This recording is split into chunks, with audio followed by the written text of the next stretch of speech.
I actually just graduated with my master's in clinical counseling and psychology. So, and I went to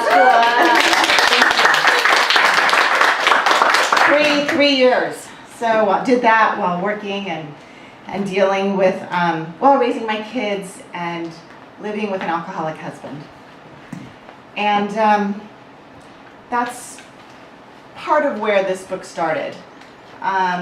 I've always heard stories from my dad about my grandfather who chased my grandmother around the house with a butcher knife after drinking, like glasses of vodka, and he drank it like water.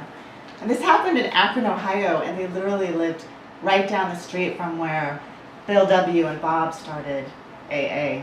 And my grandpa never made it to AA, as far as I know, and he died before I was born. Alcohol runs in the family. It's a family disease, and I felt like I wanted to help make a difference. And so I went back to school, and one of my projects for one of my classes, so the state of California actually requires that you take a course in addiction. So I was going to school in Goddard College in Vermont, which is this low residency program. So I get to live there for 2 weeks, live in a dorm, which is kind of fun at age 50, and yes, and then work with my professors and then come home and do my work.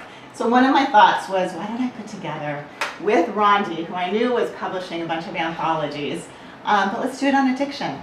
So we reached out to many of you guys. So this is here in Southern California, and also to my friends in Vermont and a lot of the students. So a lot of poems that are coming from here and from this book are from a lot of you guys and also from the students.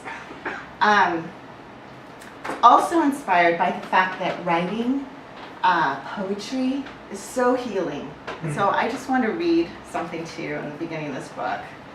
A quote from Charles Bukowski, who said, "Writing is the ultimate psychiatrist." And Aristotle discovered that writing poetry allowed people to transform their problems into power and their sadness into strength. And then there was a study by Jennifer Mullet in 2008, her research showed that articulating one's experience in a creative format, such as art, poetry, and song, facilitates healthy changes and growth in a person's life. And that's what I was hoping that writing poems for this anthology would not only do for the authors, but also for the readers.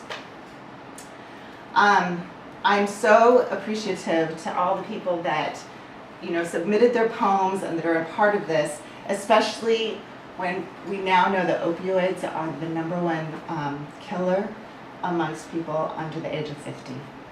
So something obviously needs to be done.